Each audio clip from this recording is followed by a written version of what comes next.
Hey guys, in this video I will show you how to get to the Rogue Mega-Evolved Barbaracle in Pokémon Legends Z-A. Alright, let's begin. Once you've hit rank D, head toward the water zone with a small staircase leading downward. From there, move down the stairs and turn right. You'll see a narrow path that leads to a partially broken bridge. Use any of your Pokémon's attacks to strike the mechanism nearby.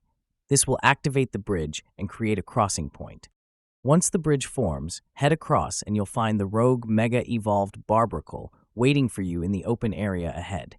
To reach the Rogue Mega-Evolved Barbaracle, you first need to progress through the story until you reach at least rank D. If you arrive earlier, you'll only find regular Binacle in the area instead of the Mega form. So that's basically how you can get to the Rogue Mega-Evolved Barbaracle in Pokémon Legends Z-A. That's it for this video. Thanks.